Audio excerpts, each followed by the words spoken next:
This is the Everyday AI Show, the everyday podcast where we simplify AI and bring its power to your fingertips.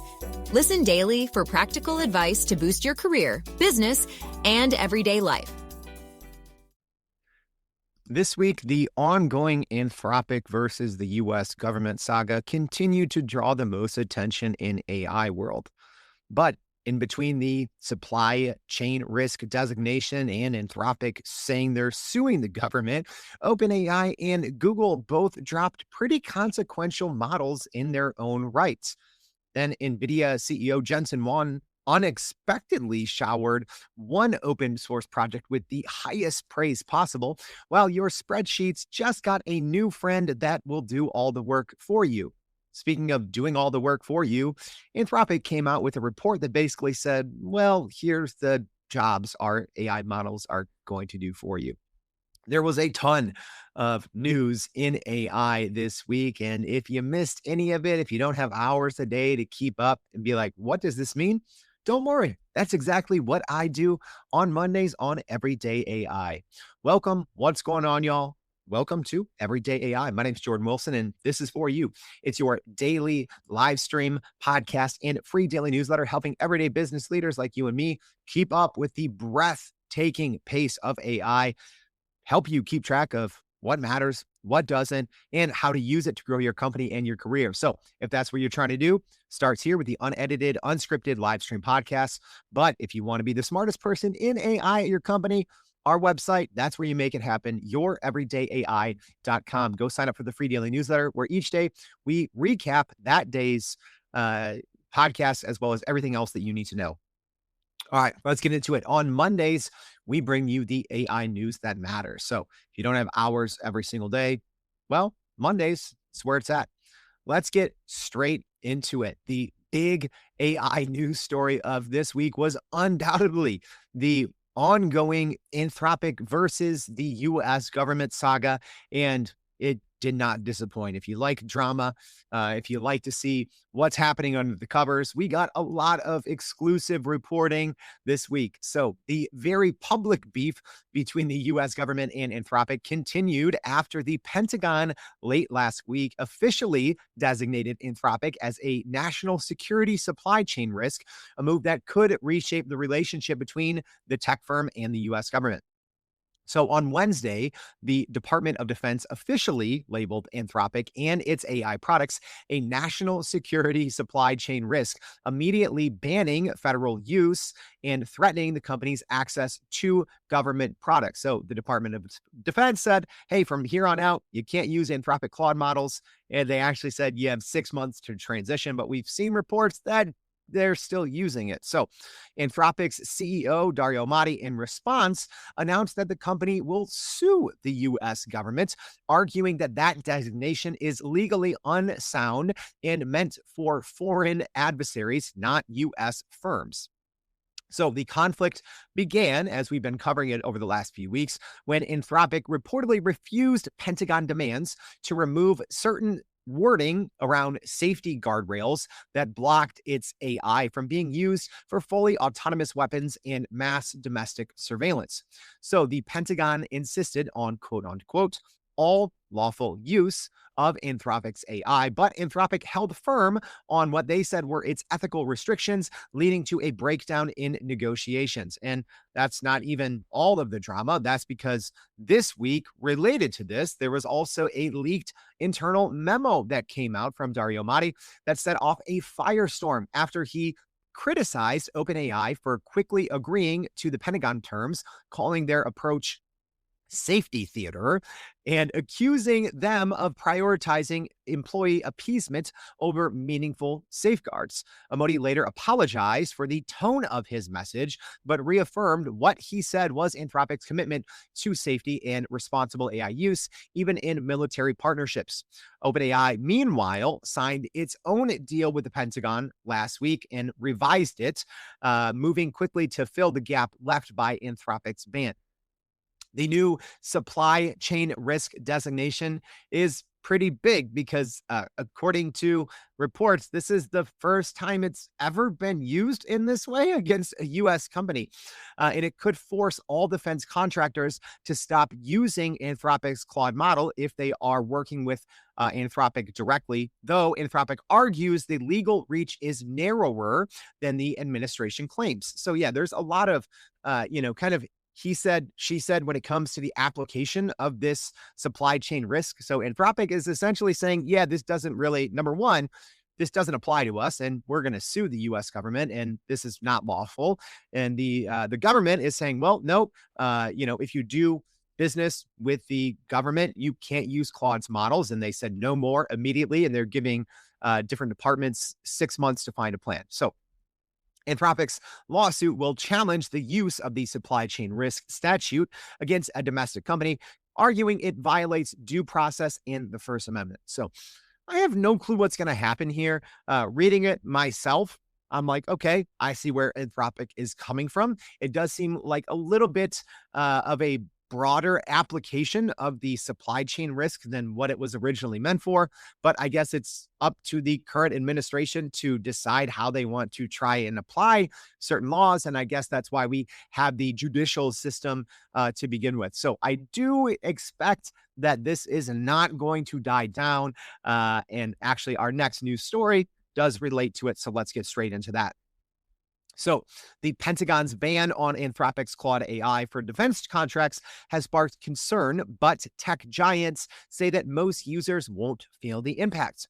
That's because Microsoft, Google, and Amazon Web Services have confirmed that Claude AI remains available to all of their customers, except those directly tied specifically to Department of Defense contracts. So Microsoft said they will continue offering Anthropic's models through M365, GitHub, and AI Foundry for enterprises, startups, and general business users. Google announced Claude remains accessible on Google Cloud for non-defense workloads, with no changes expected for those other clients. Then AWS told CNBC that its customers and partners can keep using Claude for non-defense projects. So these assurances mean that businesses and professionals using Claude via Microsoft, Google, or AWS, even if they are in government roles, do not need to worry about losing access. So the Pentagon designated Anthropic as the supply chain risk after, the company refused to provide unrestricted access to its AI for military usage. So just as a kind of reassurance to everyone out there, because I've even seen a lot of comments from our audience wondering if they work in the government and they use Claude models. So at least right now, the way that the big tech and their partners, right, because Google, Microsoft, and Amazon are all investors in Anthropic, and they provide Anthropic's Claude models to their clients, right, which include a lot of big government agencies. So right now, the way that even those big partners, Microsoft, Google, and Amazon, are kind of framing this is that the restriction only applies to defense-related contracts and direct contractors, and other government clients are not impacted. So yeah, like I see, we'll see this one. I'm sure it's going to shake out in the courts. It's probably going to take a while. My hunch is this is probably not going to impact a whole lot of people unless you actually work in the Department of Defense. But again, that's why I'm not a lawyer and I just talk AI every day. All right. Speaking of talking AI every day, I talked about this one late last week because it was big. Our next piece of AI news, OpenAI has launched its latest frontier model, GPT-5.4 Thinking and GPT-5.4 Pro, making a major leap in capabilities and positioning itself squarely more so against competitors Anthropic and Google. So here's what you need to know. And we did do a deeper dive on Friday. That's episode 728. So make sure you go check that one out. So OpenAI's GPT-5.4 Pro now achieves an 82% win or tie rate against human experts in the GDP-Val benchmark, meaning it matches or outperforms industry professionals in real-world tasks 2% of the time, which, when you think about it, is absolutely bonkers. So the new models are already available immediately to paid subscribers across ChatGPT, the API, and the Codex platform. But right now, free users, not so much. That's because OpenAI also had a kind of confusing rollout last week because, well, free users have a new model to use as well, and that's GPT-5.4 Instant. So that is because OpenAI released that, I think, the day before they released GPT-5.4. So free users, and the new default model, even for paid users, is GPT-5.4 Instant. So yeah, a little confusing. We went from this point last week being on GPT-5.2 to then they announced GPT-5.4 Instant, to then they immediately skipped over, there's no GPT-5.3 thinking, no GPT-5.3 Pro. We went straight to GPT-5.4 thinking and Pro. Yeah, a little confusing. But what's not confusing is the benchmarks. So on most scientific benchmarks, GPT-5.4 is outperforming Anthropic's Claude Opus 4.6 and Google Gemini 3.1 Pro in most categories, even those related to computer use, tool calling, and real-world tasks, which is generally where Anthropic's and Google's models excel. So the other big thing to keep an eye on is 1 million. That's because in the API and on Codex, GPT-5.4 features a 1 million token context window for long-running tasks and projects. So OpenAI says the model has significantly reduced hallucinations as well, cutting that down by 33%, making it more reliable for business-critical work such as spreadsheets, presentations, and document creation. So OpenAI has emphasized native computer use and tool integration, allowing the model to operate desktop and browser tasks, use tools more efficiently, and interact with a user's machine for complex workflows. So I know it's like this cycle, right? Because essentially the last 3.5 weeks, we've gotten models from all the big players, right? We had, well, kind of in consecutive weeks, Anthropic had their Opus 4.6 followed by Sonnet 4.6. Then we got Gemini 3.1 Pro, and now we have OpenAI GPT-5.4. So, it's one of these things. Each time, for the most part, one of these three companies releases a new point model, right? So going from Opus 4.5 to Opus 4.6, Gemini 3 to Gemini 3.1 Pro. Same thing with OpenAI. Well, they technically went up 2 points, right? GPT-5.2 to GPT-5.4. Anytime this happens, for the most part, for that week or 2 weeks or 3 weeks, that model's probably going to be the best in the world until the next one comes out. I think this is why it's important for all business leaders to, well, number one, stick to your AI operating system of choice. You can't be trying to switch your workloads every single week, because essentially every single week or every other week, or at least once a month, there's going to be a new world's best model. So let me know on Wednesdays. We go hands-on with our AI at work on Wednesdays. Should we do the GPT-5.4 model? So we did more of a coverage. Here's the news. Here's the 7 big takeaways on Friday's show. So if we go hands-on on Wednesdays, let me know. Should we do that? Should we do something else? Because maybe this one is just as important. Our next piece of AI news, might sound small, but it's actually kind of big. So ChatGPT announced Excel. ChatGPT for Excel is rolling out in beta, offering a major upgrade for professionals who spend their days in spreadsheets like me. So the new Excel add-in for ChatGPT embeds ChatGPT directly into Excel workbooks, enabling users to build, update, and analyze models using plain language instead of manual formulas. So, powered by the new GPT-5.4 model, the tool is designed for advanced financial reasoning and Excel-based modeling, with performance nearly doubling on internal investment banking benchmarks compared to previous versions. So, users can now integrate trusted financial data from providers like FactSet, Dow Jones, LSEG, S&P Global, Moody's, etc., directly within ChatGPT without having to leave. So streamlining research and analysis. So ChatGPT for Excel supports tasks such as scenario analysis, reporting, inventory management, and budgeting, preserving workflow structure and formulas while speeding up workflows. So the tool can explain outputs, trace errors, and link answers to specific cells, making it easier for teams to audit and verify results before making decisions. So who can get it? Well, right now, access is currently available in beta for ChatGPT Business, Enterprise, EDU, Teachers, Pro, and Plus users in the US, Canada, and Australia. All right, and that's not it. Maybe you're a Google Sheets person. For me, I probably use Google Sheets a little bit more than Excel, although I do use Excel now and then. But OpenAI did also announce that they're going to have a similar add-in coming for Google Sheets soon. So teams can also export cited outputs like earnings, summaries, and valuation snapshots to PDF or Microsoft Word. This one, it's pretty interesting because although Microsoft did finally kind of roll out, Copilot in Excel that actually worked a couple of months ago, I think it was maybe Claude's plugin that really set this off. Right. I think that was in February is when it started to roll out more broadly. So here we are next month. It seems like, I don't know. It seems like OpenAI has been kind of tracing in some of Anthropic's footsteps.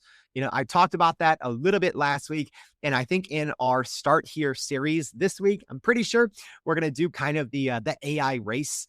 So giving everyone kind of a baseline of where all the different companies are at. And I think that's something I'm going to be addressing in that episode. So if you are curious who's winning in what area, right? If you use Microsoft Excel, should you be using Copilot? Should you be using the Claude plugin? Should you be using the ChatGPT Excel add-in, right? Those are the types of things we're going to be addressing on that show. All right. OpenAI was not the only company with some big releases because Google actually had a small release, but it is big. That's because they launched their Gemini 3.1 Flash Lite, their newest AI model, which is now the fastest and most cost-effective in their lineup, offering in the Gemini 3 series. So the key improvement here is speed. So if you've never used Gemini 3.1 Flash Lite, it is, well, like you would think by the name, Flash and Light. It is a lightweight version, and it is freaking fast. So Google says that Gemini 3.1 Flash Lite delivers 2.5 times faster time to first token than its predecessor, Gemini 2.5 Flash, and outputs 363 tokens per second, up from 249. So not only is it more responsive, well, it is just straight up faster. So this model is designed for instant real-time applications like customer support, content moderation, and user interface generation, where even a 2-second delay could disrupt the user experience. Also, Flash Lite introduced adjustable thinking levels, allowing developers to balance speed and reasoning depth for different tasks, from rapid classification to complex code generation. So right now, benchmarks, pretty good, right? So Flash Lite did achieve an ELO score of 1432 on Arena, with standout results in scientific knowledge, multimodal tasks, and multimodal Q&A. It's also, well, much cheaper. So for enterprise use, Flash Lite is priced at only 25 cents per million input tokens and $1.50 per million output tokens, making it significantly cheaper than the smaller competitors like Claude's, Haiku, and even their previous Gemini models. So Flash Lite is kind of positioned as the reflex of the Gemini lineup, handling the high volume repetitive tasks at scale, while its sibling Gemini 3.1 Pro focuses on deep reasoning and complex problem solving. So this is one of those things, I think, as more and more people become software developers, right? Which I know that might sound crazy, but even the leaders in software development right now are saying they don't write code. right? They talk to agents who write code. So I think that really levels the playing field of who can be a developer now, who can build software in the future. And I think we also have to think and wonder about, well, what does software even mean for the future? But regardless, I think this model, it has to be on your radar, right? The example there, customer service, right? You probably shouldn't be using Gemini 3.1 Pro or GPT-5.4 thinking or, Opus 4.6 for things like customer service. So maybe if you implemented something at your company, 6 months ago, a year and a half ago, this might be the model to look at when it's like, is it worth updating? And well, I think that Gemini 3.1 Flash Lite has to at least be on the radar at only 1/8 the cost of Pro. So for certain tasks, I think it is a must have. All right. Next piece of AI news. Did not see this one coming.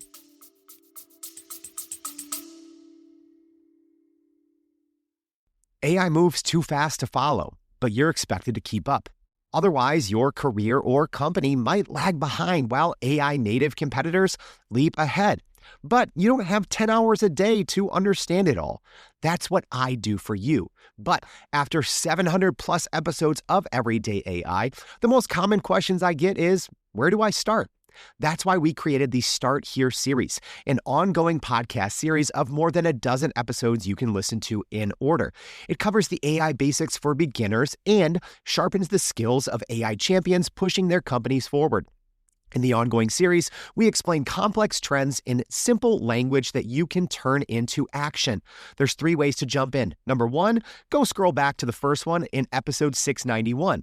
Number 2, tap the link in your show notes at any time for the Start Here series, or you can just go to starthereseries.com, which also gives you free access to our Inner Circle community where you can connect with other business leaders doing the same. The Start Here series will slow down the pace of AI so you can get ahead. So, OpenClaw is making headlines from its newest fan, and that is NVIDIA CEO Jensen Huang, as he declared OpenClaw, quote unquote, ready, probably the single most important release of software probably ever, end quote, at the Morgan Stanley Technology, Media, and Telecom Conference. So pretty big praise from the CEO of the most valuable company in the world, an open source project that hardly no one had heard of 3 months ago, 4 months ago. Now he said is probably the single most important release of software ever. So OpenClaw achieved in just 3 weeks the adoption that took Linux 30 years, making it the fastest growing platform ever for any open source project. So the platform's GitHub stars and download counts have surged recently, outpacing Linux's long-term trajectory and setting new records for community engagement. So OpenClaw's agents differ from traditional chatbots by focusing on autonomous actions rather than simple queries, allowing them to perform complex tasks such as researching, writing, and running workflows.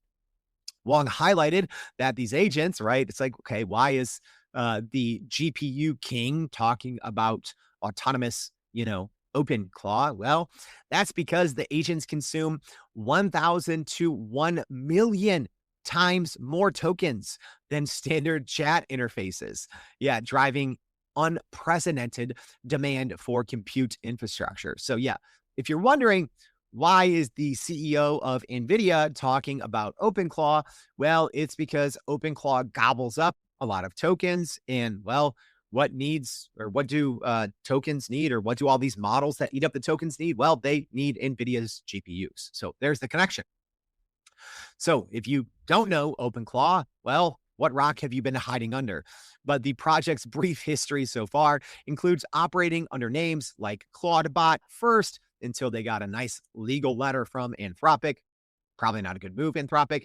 Then they were called Moltbot temporarily, and now they're called OpenClaw. And of course, a couple of weeks ago, OpenAI kind of hired the project, right? They hired the sole developer of OpenClaw. So now it's kind of under the OpenAI umbrella.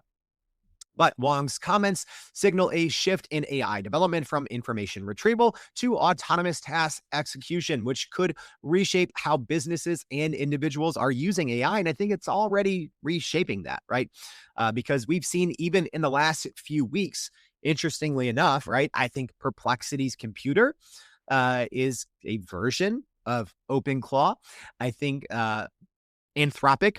We're going to talk about some of their releases here in the what's new and what's next. I think they had 2 updates that are kind of, trying to help them maybe better compete against OpenClaw.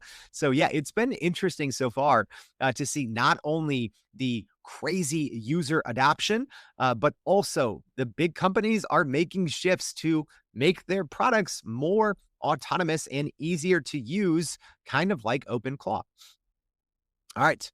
Our next piece of AI news, OpenAI is reportedly developing its own code repository platform to address frequent GitHub issues, according to the information. So, OpenAI engineers have faced multiple GitHub outages, sometimes lasting several hours, disrupting their ability to commit or collaborate on code. So, because of that, apparently, OpenAI might be building their own version of GitHub, which is crazy because the entire coding industry runs on GitHub. And I'd say there's really no wide stream alternative. Well, maybe that could change.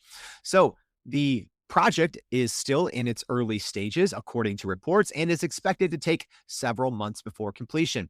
So OpenAI is considering whether to offer the platform to its customers or just keep it exclusive for internal use. So the move is a response to reliability concerns, as GitHub is owned by Microsoft, a major OpenAI partner, but we've seen Microsoft also over the last couple of months since OpenAI's kind of transition from a nonprofit to a public benefits corporation, or PBC, right? We've seen Microsoft start to incorporate more Claude models, Microsoft investing in Anthropic. So it might seem like OpenAI is saying, okay, well, we're going to start, they've obviously partnered with some other big players that are Microsoft competitors, and they might just be, well, starting their own projects that might compete with Microsoft directly. So the new platform, at least right now, aims to ensure OpenAI's engineering teams have continuous access to their code, reducing downtime and dependencies on external services. If OpenAI does decide to sell access to others, it could provide a new alternative for companies seeking more reliable code hosting and collaboration tools. Because here's the reality: as more and more people, I think, with the recent popularization and explosion, right? I think maybe Claude Code in December, January started it. And then we have OpenAI's extremely popular Codex, right? I do think GitHub's, well, I can only assume their servers are legit melting with more and more people committing more and more often. And then when you talk about autonomous, right? Autonomous coding, it's like, my agents are constantly pushing things to GitHub, even when I'm not in front of them telling them to do it. So I kind of understand both sides from this. I can see how Microsoft is probably struggling to scale to meet the demand because it's unprecedented. And I can also see why OpenAI might be wanting to offer a competing service.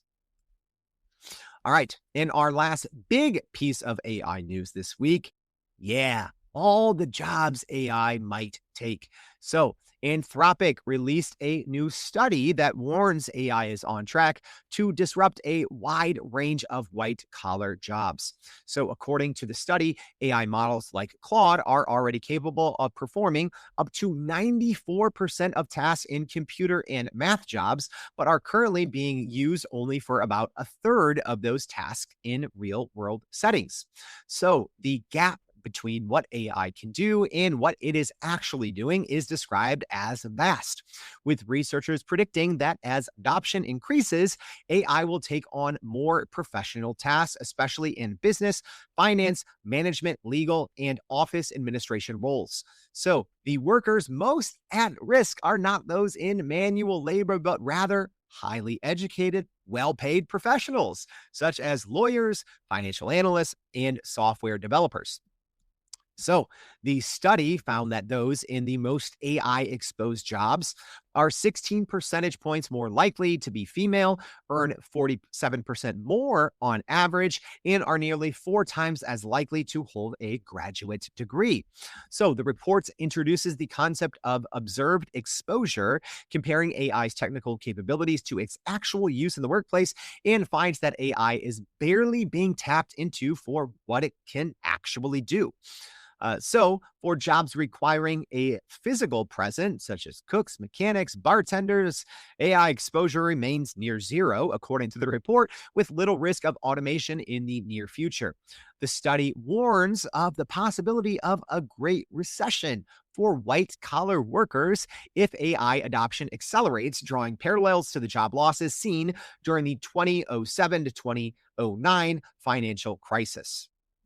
Recent U.S. labor data shows a slowdown in hiring for AI exposed fields, such as the ones mentioned in Anthropic's study, with a 14% drop in job finding rates for young workers since the rise of tools like ChatGPT, though there has not been a systematic increase in unemployment yet.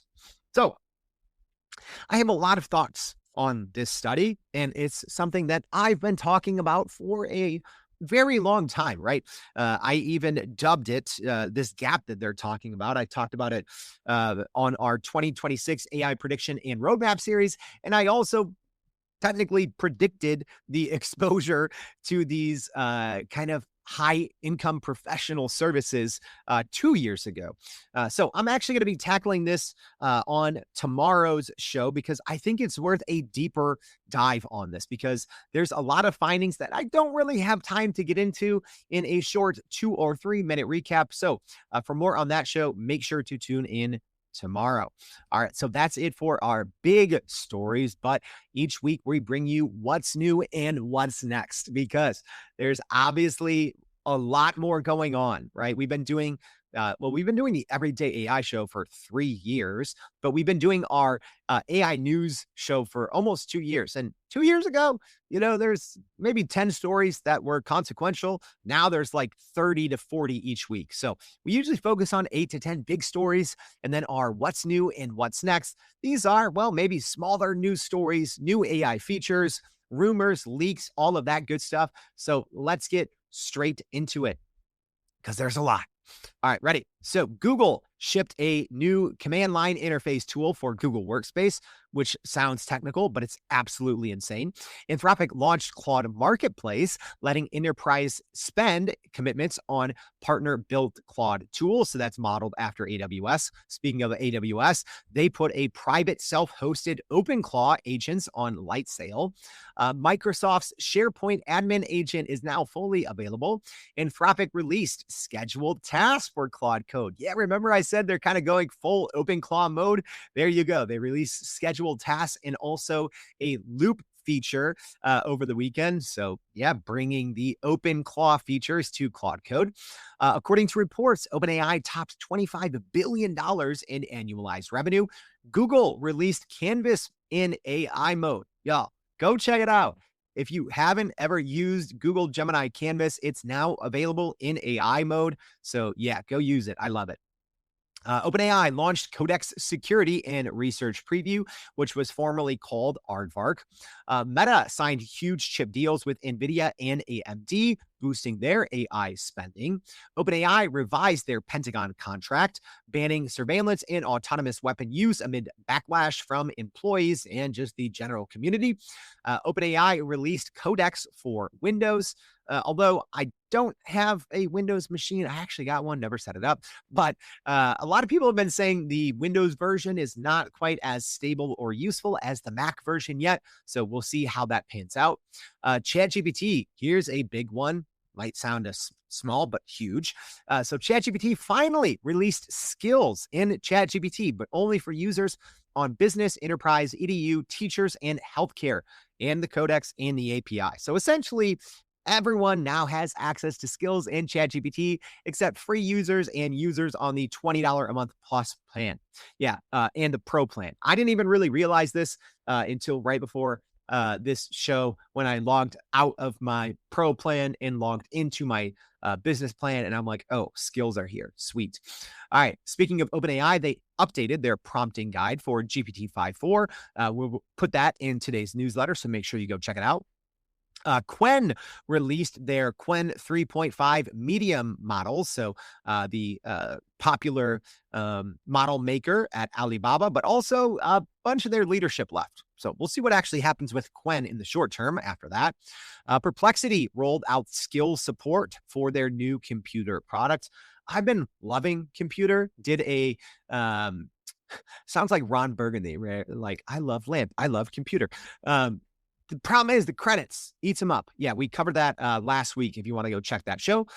Amazon just launched Connect Health, letting businesses spot and fix contact center issues in real time. Microsoft announced support for GPT-5.4 inside of Copilot. So no big delay there for Microsoft. It is available rolling out now. Speaking of Microsoft, they're also testing a version essentially of ChatGPT's Pulse, which is a personalized news feed inside of Copilot called Copilot Discover based on your history. The U.S. Supreme Court declined hearing whether AI generated art qualifies for copyright. OpenAI rolled out support for saved prompts inside of its Atlas browser. NVIDIA announced that they're no longer going to be investing in OpenAI and Anthropic after the companies go public, which is expected to happen later this year. Google released cinematic videos in NotebookLM, and my gosh, they are so good. Only for Ultra subscribers right now, so you got to be on that $200 a month plan. OpenAI is reportedly working on a bi-directional audio model for better human-to-AI voice interactions. I really hope OpenAI updates their voice mode in ChatGPT. I hope they update their agent mode, at least to GPT-5.4. A lot of great multimodal tech that OpenAI has that seems like it hasn't been updated in a while. In a White House meeting, tech giants pledged to cover grid upgrade costs for AI data centers in the U.S. So essentially saying they're not going to pass the electricity bill to local residents where they're building these new AI data centers. And then last, but definitely not least, small footnote, big footprint. Microsoft released 5.4 Reasoning, their 15 billion parameter open multimodal model, balancing reasoning, accuracy, and efficiency. All right, so that's it. That's our big AI news stories. That's our what's new and what's next. But we did start something, all right, last week, kind of threw this out there. Seemed like most of you liked it. So here's the problem with the show and how it's set up here at Everyday AI. On Mondays, we do exactly this, right? We talk about the big news stories, and then at the end, we go over all of these bullet points like I just did. What I've learned to realize is a lot of those bullet points you all probably want to know more about, right? So yes, on Wednesdays, we always go hands-on, but with one new AI feature, one new AI update. So we threw out this concept of doing a more hands-on kind of update on actual AI features, right? So as an example, in those what's new and what's next, probably a lot of those smaller things are going to be the things that actually move the needle for your business. And I can't address them all in, the AI news and on our one kind of hands-on show on Wednesday. So I started to think, okay, do you guys want this, going over a handful, maybe 5 to 8 of these new features inside of ChatGPT, Copilot, Claude, Gemini, maybe Perplexity, maybe one or two others. Is it something you want? If so, let me know. I don't know. Say, I always should have like a word to tell you guys to comment, and I don't even know what I'm going to call it. How about this? Give me a name for it. If you want something, maybe it's called Friday Features and we put it out on Fridays. I don't know. It's up to you. I work for you. If that's going to be helpful, leave me a comment. If you're listening on Spotify, leave a comment there. If you're listening on the live stream, leave a comment. So yeah, we did that show last Thursday. So if you do want to go check that one out, because as an example, some of those bullet points that we talked about there at the end, the cinema overviews inside of NotebookLM, the workspace CLI, which I think is huge. So we did that on Thursday, episode 727. So make sure you go check that out. All right, that's a wrap. A lot happening this week. I hope that our Monday shows are helpful to put you in the driver's seat, feel confident for the week. If you're making decisions on front-end AI strategy and implementation, well, you got to know what's going on. So if this was helpful, make sure you tell someone about it, and then make sure you go to youreverydayai.com. Sign up for the free daily newsletter. Thanks for tuning in. We'll see you back tomorrow and every day for more Everyday AI. Thanks, y'all. And that's a wrap for today's edition of Everyday AI. Thanks for joining us. If you enjoyed this episode, please subscribe and leave us a rating. It helps keep us going. For a little more AI magic, visit youreverydayai.com and sign up to our daily newsletter so you don't get left behind. Go break some barriers, and we'll see you next time.